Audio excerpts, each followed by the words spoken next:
గత ప్రభుత్వ హయాంలో ఇబ్బందులు పెట్టిన వారిని ఎవ్వరిని వదలకూడదు. ఒక్కొక్కరికి మన సత్తా ఏంటో చూపించాలి. అధికారం ఉన్నా లేకున్నా ఇంకోసారి మన వైపు చూడాలంటేనే హడలిపోవాలి. ఇది ప్రస్తుత ఏపీ కూటమి సర్కార్లోని టీడీపీ నేతల మాట. ఇందుకు భిన్నమైన పంథాలో కొనసాగుతున్నారు మంత్రి నారాయణ.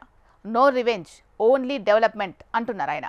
రివెంజ్ పాలిటిక్స్ నడుస్తున్న ప్రస్తుత తరుణంలో శాంతి వచనాలు పలుకుతున్న మంత్రి నారాయణ ఆంతర్యమేంటి?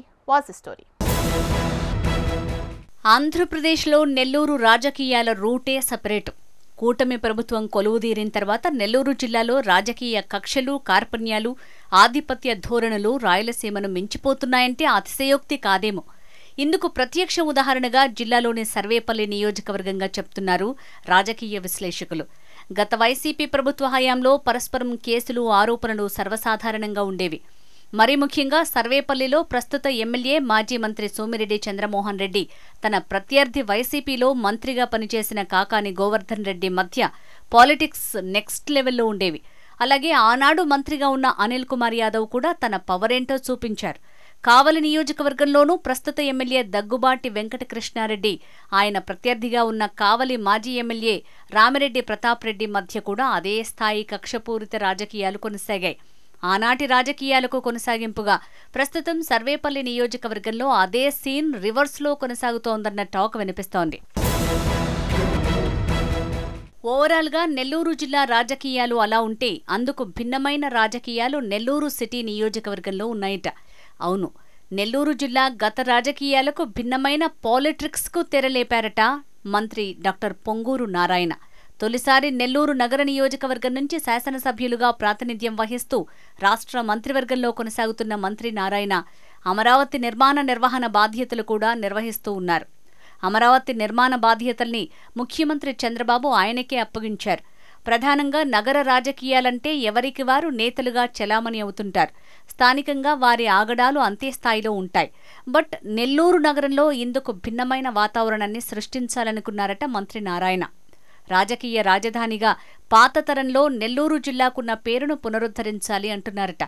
ఆయన చెప్తున్న మాట ఒక్కటే, no revenge politics, only development అంటున్నారట. గత ప్రభుత్వంలో తమపై అక్రమ కేసులు పెట్టారని నేతలు మొరపెట్టుకుంటున్నా నా ఇలాఖాలో అలాంటి రాజకీయాలు ఉండబోవనే బదులిస్తున్నారట. దీంతో గత వైసీపీ హయాంలో టీడీపీ క్యాడర్ ఇబ్బంది పెట్టిన వారు మాత్రం చాలా హ్యాపీగా రిలీఫ్ అవుతున్నారట. గత ప్రభుత్వంలో ఓవర్ యాక్షన్ చేసిన వాళ్ళందరూ ఇప్పుడు ఊపిరి పీల్చుకుంటున్నారట. ఇదే సమయంలో మంత్రి నారాయణ వెంట ఉన్న అనుచరగణం రివెంజ్ పాలిటిక్స్కి మంత్రి అడ్డుకట్ట వేయడంతో అసహనం, అసంతృప్తితో రగిలిపోతున్నారట. మంత్రి నారాయణ అంటేనే నెల్లూరు జిల్లాతో పాటు రాష్ట్రంలోనూ విద్యావేత్తగా పేరుంది. నెల్లూరులో అయితే ఆయనను మంత్రి అనే కంటే మాస్టారుగానే ఇప్పటికీ గుర్తింపు ఉంది.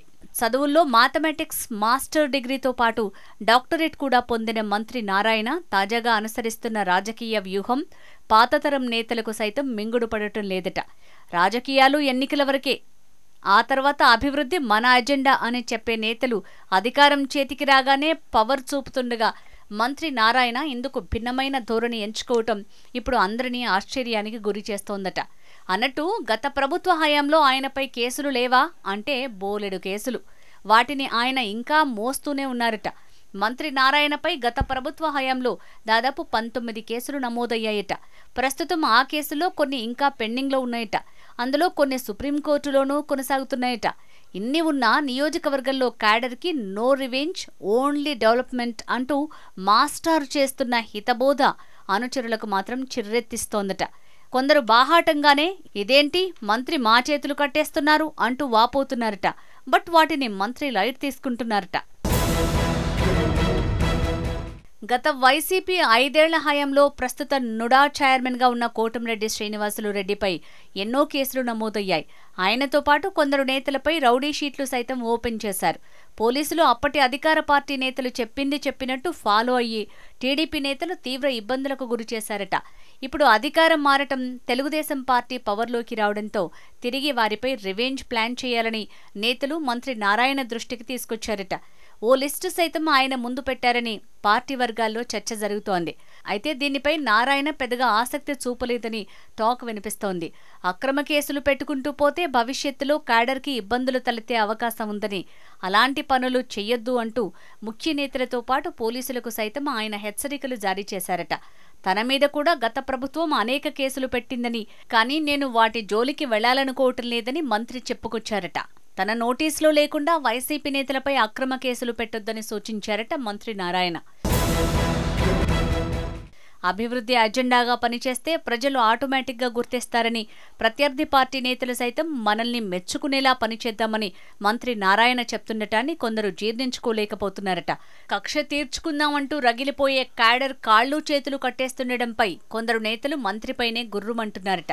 అంతేకాదు అక్రమ కేసులు వద్దని చెప్తున్న మంత్రి నారాయణ గత ప్రభుత్వ హయాంలో అక్రమ కేసులు పెట్టించుకున్న తమకు పార్టీలో ప్రాధాన్యత ఇవ్వలేదని కొందరు నిట్టూరుస్తున్నారట. మరోవైపు వైసీపీ నుంచి చేరిన కొందరికి పార్టీలో అధిక ప్రాధాన్యత ఇవ్వడానికి కూడా పాతతరం నేతలు జీర్ణించుకోలేకపోతున్నారట. అభివృద్ధి మంత్రిని జపిస్తూ మంత్రి నారాయణ బిజీగా ఉంటూ పార్టీ కోసం పనిచేయండి, భవిష్యత్తు ఉందంటూ గాంధీజీ సూత్రాన్ని వల్లించటం కొందరికి ఏమాత్రం మింగుడు పడటం లేదట. ఈ మాస్టారు మాటలపై కొందరు ద్వితీయ శ్రేణి నేతలు అనుచరుల వద్ద ఆవేదన వ్యక్తం చేస్తున్నారట. అభివృద్ధి అజెండా అంటూ ముందుకు సాగుతున్న మంత్రి నారాయణ ఇలాకాలో పాతతరం నేతలు ఇటీవల కొంత తీవ్ర అసంతృప్తికి గురయ్యారన్న ప్రచారం జోరుగా సాగుతోంది. నెల్లూరు సిటీ నియోజకవర్గంలో అభివృద్ధి జరుగుతున్నా అందులో పాతతరం నేతలను ఇన్వాల్వ్ చేయకపోవడంపై నేతలు గుర్రుగా ఉన్నారు. అభివృద్ధి మీద దృష్టి పెట్టిన మంత్రి నారాయణ క్యాడర్ని పట్టించుకోవాలి కదా అంటున్నారట. పార్టీలో కొందరికి మాత్రమే పెత్తనమిస్తూ మరికొందరిని దూరం పెడుతున్నారన్న ఆవేదన వ్యక్తం చేస్తున్నారట. అభివృద్ధికి దగ్గరగా ఉండాలనుకునే నారాయణ అసంతృప్తిగా ఉన్న క్యాడర్ని సైతం దగ్గరికి తీసుకుంటే పార్టీ మరింత బలోపేతమయ్యే అవకాశాలున్నాయని రాజకీయ విశ్లేషకులు చర్చించుకుంటున్నారట. తాజాగా నియోజకవర్గంలో జరుగుతోన్న నో రివెంజ్ ఓన్లీ డెవలప్మెంట్ అంటున్న మాస్టారు నినాదం రానున్న కాలంలో ఎలాంటి ఫలితాన్ని ఇస్తుందో వేచి చూడాలి మరి.